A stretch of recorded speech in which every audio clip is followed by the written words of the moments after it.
Hello दोस्तों, स्वागत है आप सबका जीएस विथ लेंस पर। यह चैनल आपका स्टडी पार्टनर है जहां हम बोरिंग टॉपिक्स को एंगेजिंग बनाएंगे और कम्प्लेक्स कंसेप्ट को सिंप्लीफाई करने की कोशिश करेंगे। अभी हम लोग एम लक्ष्मीकांत सर की इंडियन पॉलिटी की किताब से स्टेट लेजिस्लेचर वाले चैप्टर को कवर कर रहे हैं। तो चलिए इसी चैप्टर को आगे बढ़ाते हैं और आज हम सबसे पहले बात करेंगे पोजीशन ऑफ लेजिस्लेटिव काउंसिल के बारे में। तो देखिए, लेजिस्लेटिव काउंसिल यानी विधान परिषद कुछ राज्यों में स्टेट लेजिस्लेचर का अपर हाउस होता है। इसका रोल लेजिस्लेटिव प्रोसेस में इम्पोर्टेंट है, लेकिन इसका पावर और ऑथोरिटी लेजिस्लेटिव असेंबली के कंपैरिजन में लिमिटेड होता है।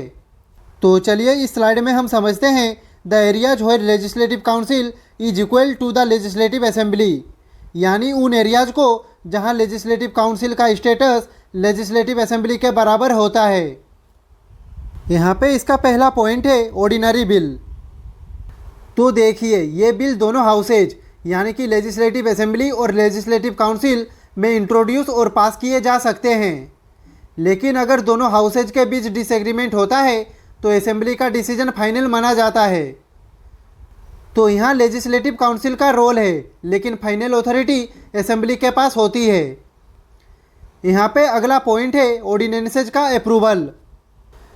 तो देखिए, जब गवर्नर कोई ऑर्डिनेंस इशू करते हैं तो उसे दोनों हाउसेज में प्रेजेंट करना पड़ता है, यानी कि लेजिस्लेटिव काउंसिल भी ऑर्डिनेंस को अप्रूव करने में असेंबली के बराबर का रोल निभाता है। इस केस में दोनों का स्टेटस इक्वल होता है। यहाँ पे तीसरा पॉइंट है मिनिस्टर्स की सिलेक्शन, जिसमें चीफ मिनिस्टर भी शामिल है। तो देखिए, टेक्निकली किसी भी हाउस का मेंबर मंत्री बन सकते हैं, पर याद रखिए काउंसिल के मेंबर्स भी मंत्री बन सकते हैं, लेकिन इन्हें असेंबली के प्रति जवाबदेह होना पड़ता है। हमारे देश में चीफ मिनिस्टर असेंबली के मेजोरिटी से चुना जाता है, लेकिन काउंसिल के मेंबर्स का भी मंत्री बनने का पूरा अधिकार होता है। यहाँ पे चौथा पॉइंट है इम्पोर्टेंट रिपोर्ट्स की कंसीडरेशन। तो देखिए, चाहे वो स्टेट फाइनेंस कमीशन की रिपोर्ट हो, पब्लिक सर्विस कमीशन की या कंट्रोलर एंड ऑडिटर जनरल की, ये रिपोर्ट्स दोनों हाउसेज के सामने रखी जाती है, यानी कि इन रिपोर्ट्स को डिस्कस करने का अधिकार काउंसिल को भी असेंबली के बराबर होता है। यहाँ पे आखिरी पॉइंट है स्टेट पब्लिक सर्विस कमीशन के जुरिस्डिक्शन को बढ़ाने का, यानी कि इस डिसीजन में भी लेजिस्लेटिव काउंसिल का रोल असेंबली के बराबर होता है। दोनों हाउसेज इस पर अपना इनपुट दे सकते हैं और बिना दोनों की अप्रूवल के ये एक्सपेंशन नहीं हो सकता। तो दोस्तों, इस स्लाइड में हमने उन एरियाज को अच्छे से समझ लिया जहाँ पे लेजिस्लेटिव काउंसिल का रोल लेजिस्लेटिव असेंबली के बराबर होता है। तो चलिए अब चलते हैं नेक्स्ट स्लाइड पे। तो इस स्लाइड में हम बात करने वाले हैं the areas where legislative council is unequal to the legislative assembly, यानी कि उन एरियाज की जहाँ विधान परिषद का रोल विधानसभा के बराबर नहीं होती। तो दोस्तों, यहाँ पे सबसे पहला पॉइंट है मनी बिल। तो देखिए, ये सिर्फ और सिर्फ लेजिस्लेटिव असेंबली में ही इंट्रोड्यूस किया जा सकता है। लेजिस्लेटिव काउंसिल इसमें कोई रोल नहीं ले सकती और ना ही इसे इनिशिएट कर सकती है।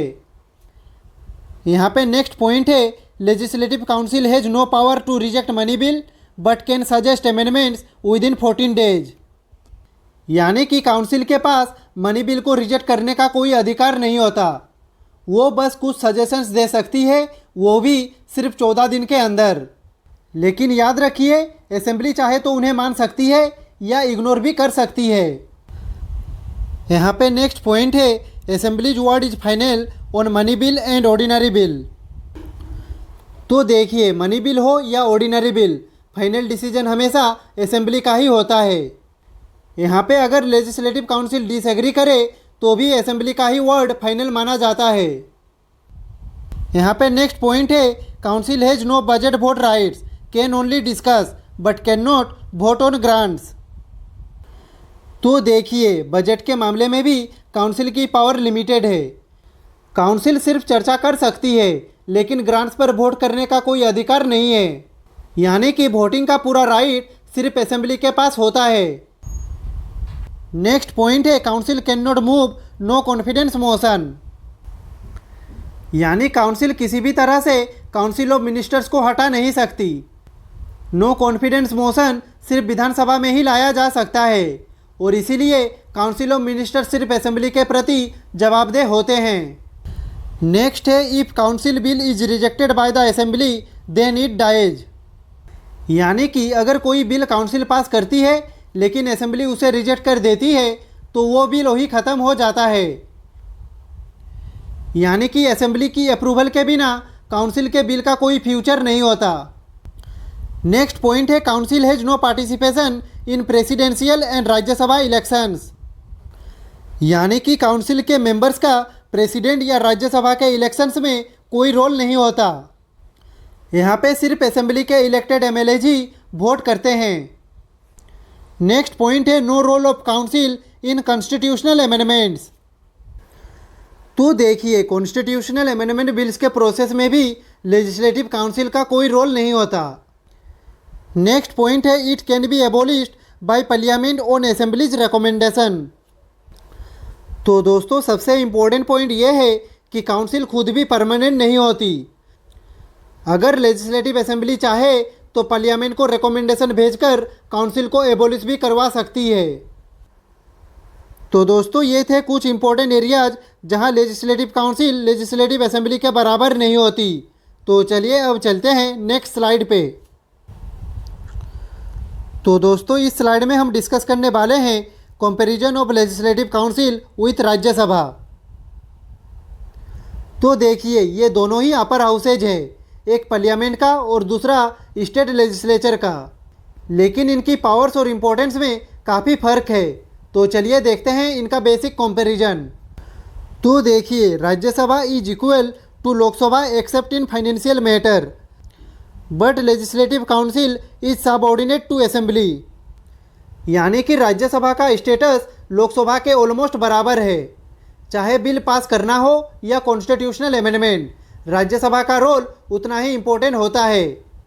लेकिन सिर्फ फाइनेंशियल मैटर्स जैसे मनी बिल के केस में लोकसभा को थोड़ा ज़्यादा पावर दिया गया है। बाकी केसेज में दोनों हाउसेज पैरेलल चलते हैं। वहीं पे अगर हम लेजिस्लेटिव काउंसिल की बात करें तो इसका पोजीशन लेजिस्लेटिव असेंबली के कंपैरिजन में काफ़ी कमज़ोर है। मनी बिल हो, नो कॉन्फिडेंस मोशन हो या फाइनल अप्रूवल हो, सब कुछ असेंबली के हाथ में होता है। स्टेट लेजिस्लेचर में काउंसिल के पास सिर्फ रिकमेंड करने या डिस्कस करने का अधिकार होता है, फाइनल डिसीजन का नहीं। तो दोस्तों, ये था एक सिंपल कंपैरिजन बिटवीन राज्यसभा और लेजिस्लेटिव काउंसिल। यहाँ पे हमने समझा राज्यसभा एक strong and effective upper house है, जबकि लेजिस्लेटिव काउंसिल का रोल लिमिटेड और एडवाइजरी नेचर का होता है।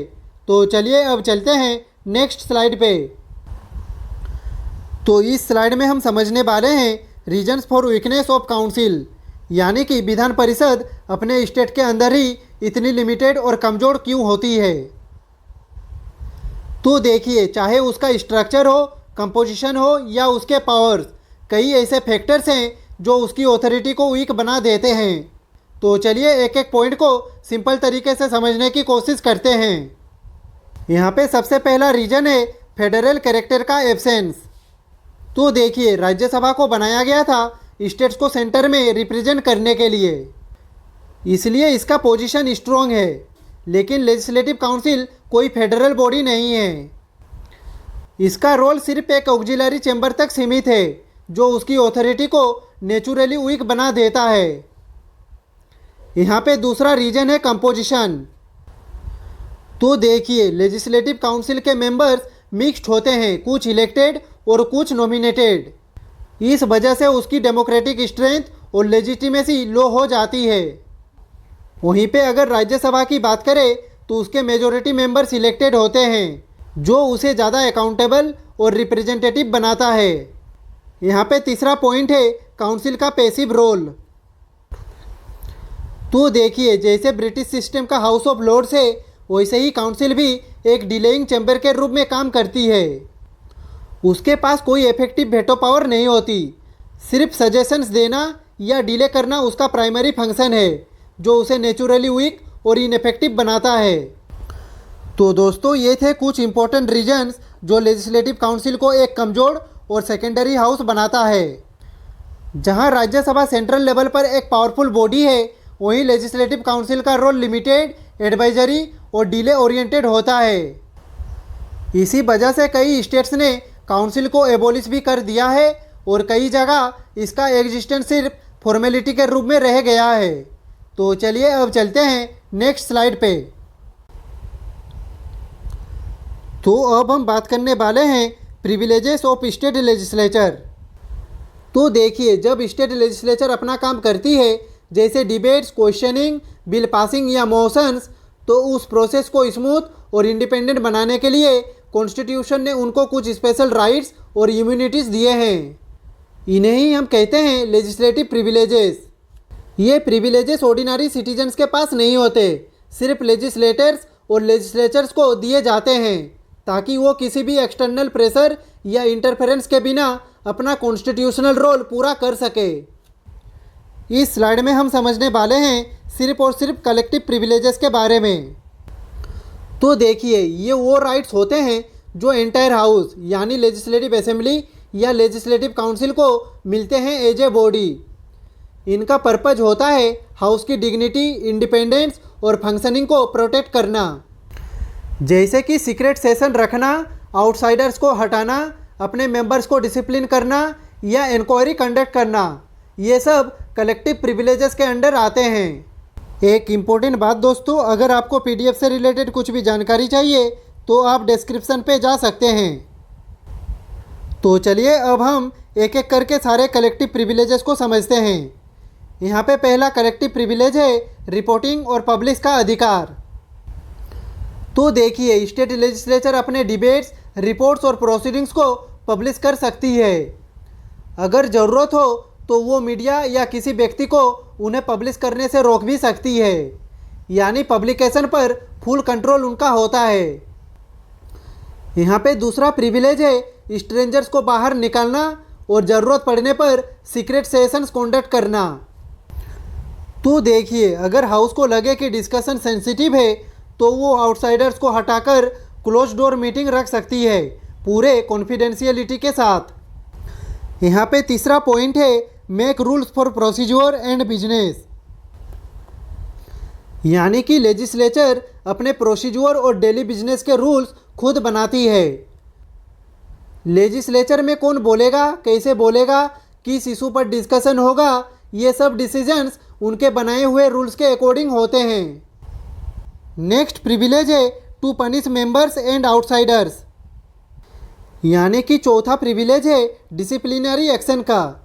लेजिस्लेचर किसी मेंबर को सस्पेंड कर सकती है या किसी आउटसाइडर को हाउस की कॉन्टेम्प्ट के लिए पनिश भी कर सकती है, यानी उनके पास इंटरनल डिसिप्लिन मेंटेन करने का पूरा अधिकार होता है।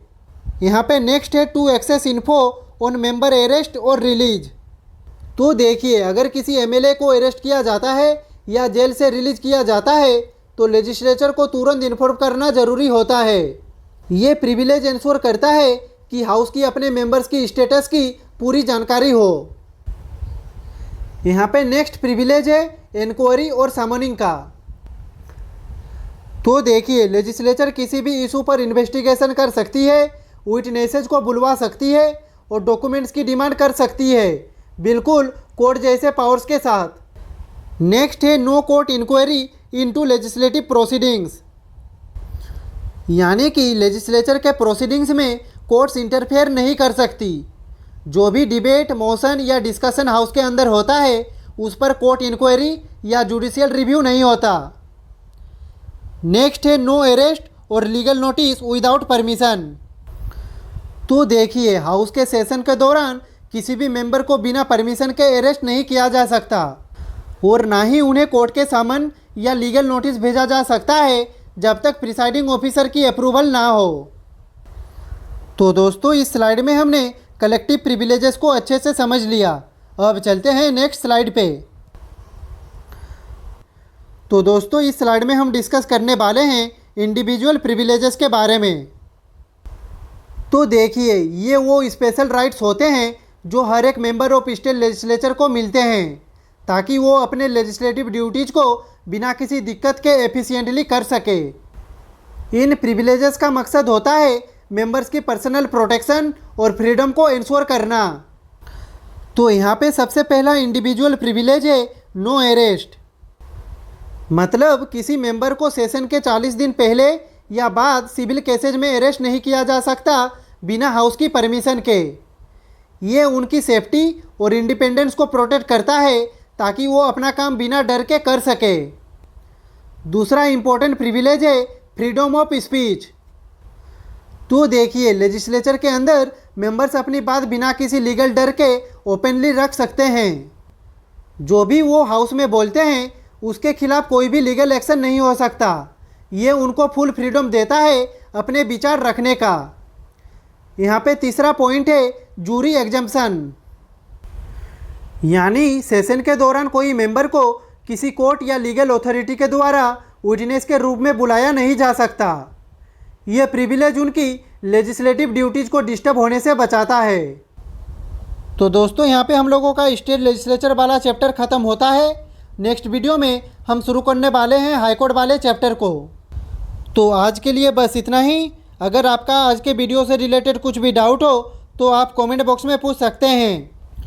और अगर आपको ये वीडियो पसंद आई हो तो लाइक करें, कमेंट करें, शेयर करें और ऐसे ही इन्फॉर्मेटिव वीडियो देखने के लिए चैनल को सब्सक्राइब करें।